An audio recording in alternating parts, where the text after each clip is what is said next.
Hey Shooby Doodlers, how are you doing? Well, I had a request yesterday from Najor Caraballo from Puerto Rico saying, could I draw? Well, she wanted me to draw all sorts of people and things, but she particularly mentioned curly hair. And then this morning, I am watching the TV and I discovered that tomorrow in fact, is going to be world, in fact not international, it's World Afro Hair Day. And I thought, hey, I should do how to draw Afro hair. So that is what I'm going to do. This is kind of the brain box here. And this is the face. I think we're going to want an ear around about there. I'm probably going to have sort of hoop earrings like that. Okay, let's start inking this in. And how do we do this? I brought this kind of line in here like that. So this is going to be the cheek coming down. So this is obviously going to be a young woman. And so we're going to want eyes. I'm going to make this really, really easy because this is draw stuff real easy. And then we're going to want a nose. And then we're going to want a mouth.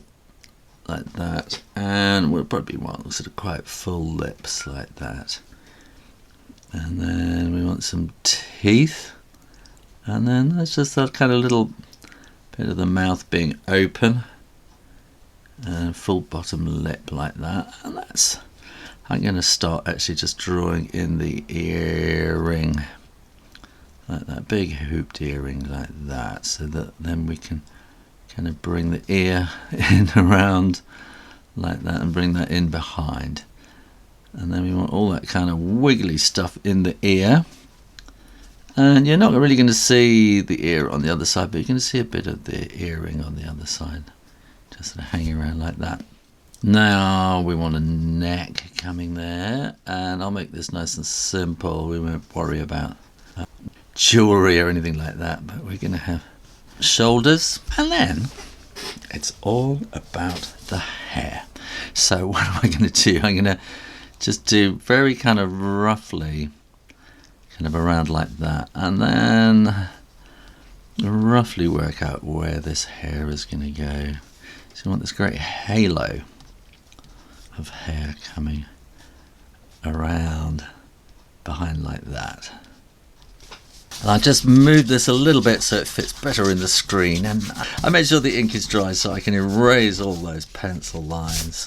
And I'm looking in the camera and I think that I need a little bit more, in fact, kind of around on this side. So I'm going to do that just to balance it up. That feels a bit more even.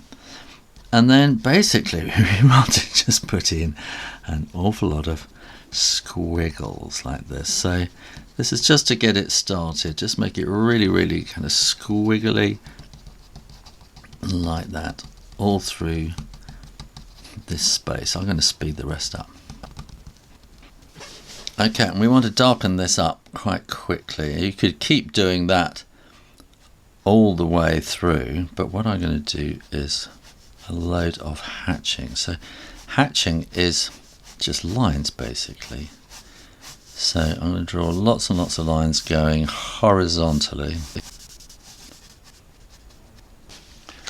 Okay, so that's built up a bit of tone, but I want it to be darker than that, so I'm going to do vertical lines. So that's quite good, but it's a bit of a pattern, isn't it? So I'm going to sort of break up that pattern by going at an angle, so kind of 45 degrees. So that's looking even better, but we need to balance that up with another lot going 90 degrees to that. So this is 45 degrees to the picture, but 90 degrees to that last section of hatching I did. So this is now all cross hatching, because the one lot of lines in one direction is hatching. When you cross over them, then you're cross hatching. Okay, this is starting to look like something now, but this is a pretty kind of even kind of weird texture. You wouldn't expect to see somebody with squares on their hair. So we need to break this all up, and we've used that pattern, that cross-hatching pattern, to just build up some tone really, just to make it darker. And now we're going to put in, this is just scribbling now over the whole thing, and this is kind of breaking up the whole thing as I'm going along, sort of, breaking your eye up so that you're not going to see that pattern anymore. And this is all just scribbling backwards and forwards,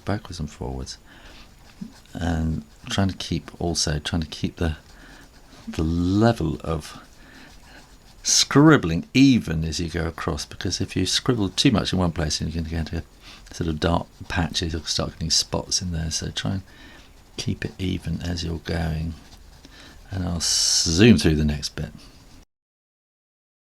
Okay, now we got a fairly even squiggle all around it, so we need to kind of build up sort of some 3D shapeness, and I think we need to make it much kind of darker around the edges at the back and the bottom of the hair here. So I'm kind of sort of doing a second layer of scribbling over the top. So this is like cross scribbling, like cross hatching. This is cross scribbling, and now it wants to sort of come up a bit lighter, but I think we need it to be a bit darker around the where it joins the head there, and then so now I'm getting kind of looser as I come out of it, but then I also want it a little bit darker around here, so I'm getting quite tight scribbling there, and then come looser as I come away from it.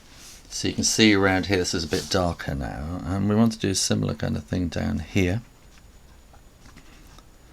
So here I'm doing really kind of tight scribbling, they're kind of curly scribbles really, so this is really tight and sort of frequent lines, which is making, you can see that's getting dark, but I think again we need to have sort of all around the fringe kind of area, we need it to be darker. So I'm doing it much sort of more lines, tighter curls, and then as I'm going out, then I'll make it sort of more bigger curls to lighten it up so it's not quite so dark, because the more lines you have in one spot, the darker it's going to be, if that makes sense. So there we go. Now I think we're going to need a little bit of shading to so this is where I'm going to ruin it all. So I'm going to bring a bit of shading in on the face, just bring that kind of down like that, and then a little bit underneath the chin as well, probably like that. And then I'm going to do that shading with hatching, so I'm just going to do vertical lines, that's all. So it's not really a stripy t-shirt, and let's do that whole 45-degree cross hatch thing as well. I think that's what I'm going to do, because I'm going to ruin it otherwise. There you go, I had to do a very simple afro. I know there are lots of different styles and things like that. Anyway, if you have enjoyed that, remember to keep drawing, and practice. Keep coming back to Draw Stuff Real Easy, and I'll see you next time. You take care now. Bye bye.